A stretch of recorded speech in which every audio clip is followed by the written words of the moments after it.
It's Lost in My 40s, Season 3, Episode 9. It's called Stranger in a Strange Land. It's a Jack episode. It's a me episode. It's a bad episode. Spoiler alert, we hate it. But first, have you guys messaged us, please, at some point, spacebearmedia.com. Tell us, what you're doing for Valentine's Day or what you think of the episode. And let me circle back. Happy Valentine's Day. That's today. What? I was going to say Happy Valentine's Day. Say it. Happy Valentine's Day. All right. I guess we're going to talk a little bit more about Valentine's Day later. First, a joke. Are you ready? I'm ready. Okay. Let's do it. So in honor of Jack's tattoo, I have a joke and I'm using myself as a prop. This is the reason I have a tank top on in September, in February, so that you could see the flames on my shoulder. Now for the joke. I'm already cracking myself up. He's proud of this one, you can tell. Yeah. Okay. I tried to report to jury duty, but they wouldn't let me in the building because they said no firearms allowed. Ah. Oh. That's pretty good, babe. That's pretty good. Yeah. Well done on the original joke. I'll see you at the Improv in a couple of months. Yeah, right. All right. So I was going to have Christy give us the history of Valentine's Day, but she says that sucks and wants to bitch about the Super Bowl instead. So we're going to do that. Although it is Valentine's Day when this comes out, we are recording this on Sunday morning before the Super Bowl. So Christy, what did you want to say about the Super Bowl? I don't even really know who's playing. I don't really care who's playing. I watched the Super Bowl as an excuse to eat wings and nachos for dinner. Mm-hmm. And I watched the commercials and the halftime show. Mm-hmm. If I need to pee, I go pee while the game is playing. Yeah. So yeah. I used to be a big football fan. But the more I read about like the brain damage that happens, the less and less I've been watching football. Like, I don't begrudge anybody. It's your body. You can do what you want. But I don't know. It's like sadder of a sport to watch for me. Well, and the one guy had a fucking heart attack on the field. Yeah, because he got hit. I was watching that game live when it happened. Saw that. Yeah, it was a fluke thing, but yeah, it was. I read about it to try to figure out like what that was about, and like if you hit the heart in the right place in the right point of the beat of the heart, then it's like a 0.2 of a second window of hitting it, and it just happened to be that exact moment. It's crazy. Just terrible luck. Is that like the 5-point palm exploding heart technique? It could be. I do have, since you're bringing up the Super Bowl, I do have a pretty big gripe with this year. There is a group of Christians who have decided they're going to band together. It's people like the guy that owns Hobby Lobby and some other big like Christian voices and groups and stuff have got together to spend $20 million on a 90-second ad to promote Jesus, because promote him to what? He's already a savior. Everyone watching the Super Bowl knows about Jesus. Okay, so you could take that $20 million, and we all already have an opinion. Yeah. You're not changing anybody's mind in 90 seconds. You're not introducing Jesus to anyone for the first fucking time. All you're doing is telling me that your theology tells you to waste money instead of giving it to poor and disadvantaged people or charity or anything other than feeding the 5,000 90-second ad during the Super Bowl. It's awful. That's immoral. You're immoral. Your theology is immoral, and that's what I think of you. And I'm not talking to every Christian. I'm talking to these people who think that this is the way to spend their money, and I find it shameful, honestly. Agreed. So, my bet though is that at least one person over eating their wings and their celery, and they're going to be sitting there just gross and feeling like completely like I've given up on life, and that commercial's going to come on. Oh, that's it. And that actually may be what drives him to suicide. Now that I think about Ben, no. No, I just think it's shameful, and that's my gripe. And I wouldn't have said anything if Christy hadn't changed up our schedule today. But since you brought up the Super Bowl, And you know what really grinds my gears? Yeah, exactly. And the other thing is that the same group, they have announced that they will be spending $1 billion on Jesus advertising over the next 3 years. So That's ridiculous. Right, because nobody's going to know about Jesus. That's crazy. yeah, it's terrible. 3 nails plus 1 cross equals 4 given. Oh my. Sorry. I haven't heard that one. Okay, enough bitching about the Super Bowl. There's And still Jesus. and Jesus. I'm not bitching about Jesus. I'm bitching about immoral right-wing Christians is what I'm bitching spending about. that much money on Yeah. something that everyone already knows. Yeah. Yes. So, tomorrow we have an episode for you. It's not great. I mean, we're great, of course. We're but great. It's Stranger in a Strange Land, so you know the quality yeah. of the episode. All right. Yeah. It's a Jack episode and it's a me episode. And this week we all get ordered to be marked. We get poo-poo platter tattoos, and then pop a few ping pong balls out of our super pussy. Oh, that's right. my gift. Yes. All right. For real though, tomorrow's episode is fun. We have fun with it.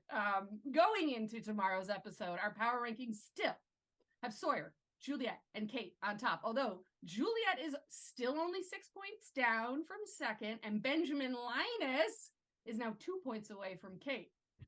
It's wild. The end of the season is heating up.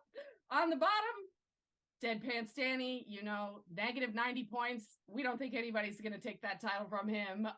Paolo is still the second worst, but Mr. P is gone. Charles Whitmore has slid into third worst after flashes before your eyes. So, what's going to happen tomorrow? You have to listen.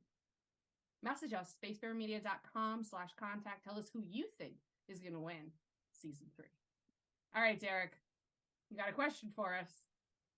Back to I do. So to keep with this week's theme, what I like to hear about is either your best or worst Valentine's Day experience. Well, and Christy changed the theme a little, so I guess it could be your best or worst Super Bowl experience as well. No, I'm just kidding. Christy, do you have a favorite Valentine's Day? My best Valentine's Day, which in general I think is a silly holiday. But my very best Valentine's Day was 23 years ago when my goddaughter was born, and I got to be her mother's Lamaze coach. I got to see her be born. I saw her face before her mother even did. That is a really excellent point. Yeah, it was a really, really beautiful experience. And I love you, Maddie, and happy birthday. Yeah, that's a hell of a Valentine's Day. Derek, how about you? Did you have something for us? Not really, because I've never really celebrated it. It's a Hallmark holiday, Now, my mother did. She had like decorations for like every single holiday on Earth, probably even mine like too. President's Day, So Do you like hang up George Washington's face around the house? yeah. So it is a Hallmark holiday, and had Christy agreed to read what I wrote, we would have learned how it became a Hallmark holiday. But I'm sorry, It's all your fault, Christy. You're gonna have to live without that information. Ben, Did Valentine's Day come out of like the Epic of Gilgamesh? okay. Oh, Is that where it came from? Yeah, that's where it came from. yeah. Do you have a favorite or least favorite Valentine's Day, Ben? I'm fucking terrible with dates. I know that we started like when we started dating, like I asked you to be my girlfriend, and it was around this time of year. I can't remember if it was on Valentine's Day or not. I know it was a weekend. No, it was March 10th, but Close. if you remember, we started dating in December of 2012, and I remember that February of 2013, you spent Valentine's Day with your ex-girlfriend while we were dating, and you threw up at the restaurant. Nice. Threw up at the restaurant. Well, in the parking lot. You threw up on the side of the building. Yeah. Too much drinking? No, I ate No, something. he was sick. No, he was sick. Yeah, like I totally forgot about that. Yeah. Yeah. Lacy will never forget that day. We had been dating for like 2 months, Yeah. and he didn't ask me to do anything for Valentine's Day. He took his ex-girlfriend out, the one he had just broken up with like months before he met me. Well, we had some things we had to talk about. I mean, Right, but it was weird that it was on Valentine's But you Day. picked Valentine's Day to do it? Yeah. And then he genuinely like had food poisoning, and in the middle of their meal on Valentine's Day, yeah. he said, I gotta go. And he got up and he went out into the parking lot and threw up on the side of the restaurant. I remember Guess what? that. Yeah. Lacey did the same thing when we went to the beach a couple summers ago. Threw up on the side of a building? Well, on the side of the Or car. went out with an ex? Yeah. Wait, this was last year, wasn't it? Not this past summer, the one before that. When I came home from vacation and had a seizure. We partied so yeah. Oh, in the shower. Yeah. No, not in the she had the seizure in the shower. But we had ordered dessert and espressos, and then Lacy was like, I gotta go. Pay for the bill. I'll pay you back later. And I'm like, oh, okay. Mm-hmm. So the dessert and the espressos come, and I'm just like shooting back espressos and shoveling creme brulee into my mouth and paying the check. And I come out, and she's been sick right next to the car. And apparently some family like walked past, and the woman like gave you a dirty look, and you're like, what? It's Ocean City. What the fuck do you expect? Yeah. And I should say, like, when you say dessert, it makes it sound like it was late in the day, but we were having brunch, and we were it was dinner. No, it was dinner. Okay, it was dinner. Guys, then I was so fucked up that week. I don't even know. I think the restaurant was called The Hobbit or something like that. It was something. No, it was called the Shire. Okay, yeah, it was something Hobbit related. Yeah. Oh, you're talking about the first night we were there, you and I. Yes, I did throw up then. It was really gross. I was talking about we were having breakfast at the end. Christy, you just disappeared because you're laughing. I was talking about we were having breakfast at the end of the week, and happened too. You barfed there too? Jesus. Yeah, I took one sip of a Bloody Mary, and I thought it would make me better. And my body was like, nope. And I said, peace, I'm out. And then I went outside and threw up. That's hilarious. Wow. Okay, wow. Nothing at all about Valentine's Day. Yeah, we started Valentine's Day to just puking. We went off the rails again. It was mostly puking. Oh my God. Yeah. Here's my Valentine's Day story. It is absolutely pathetic on my part. I want you guys to understand, I am a child of trauma, and also just recently found out I've lived my whole life with undiagnosed ADHD. So I was a weird child as well.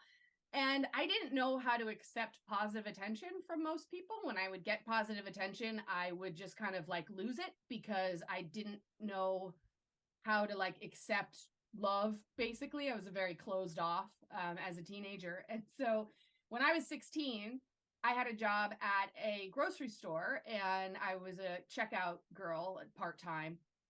And there was a boy that worked there who was my age, and he was a stock boy. He went to a different high school, but we were the same age, and he was very cute, and I had a huge crush on him.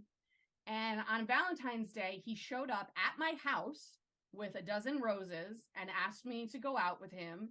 And I didn't let him in the house. I said, thank you. And I shut the door, and I never went back to the job ever again. Wow. Oh my goodness. Wow. So you never went on a date with this guy? No. And in hindsight, I probably broke his heart and destroyed that poor boy. And I wish I could find him now and apologize. How did he find your house? I'm guessing he did something really unethical, like go into my records at the grocery store, or just before the internet. Yeah. You called him a stock boy, but another word would be stalker boy, stalking boy. Yeah, but yeah. So I got a dozen roses and freaked out and quit my job, and so that would have to be the worst Valentine's Day. And after that, I never really celebrated it again. So there you go. Sorry, dude. Yeah. Oh my God. All right. Well, that's funny. Tomorrow, we got another podcast. Right now, we have to go. I need to go think about my life and how often I throw up in parking lots. Seems pretty often, at least on trips. We'll be back next week, Tuesday, February 21st, with another pre-show. But tomorrow, it's season 3, episode 9. It's Stranger in a Strange Land. It's a Jack episode and a me episode. The 4 of us are ordered to be marked. We get poo-poo platter tattoos, and then we pop a few ping pong balls out of our super pussies. I know you're excited. We'll see you tomorrow. Bye. Bye.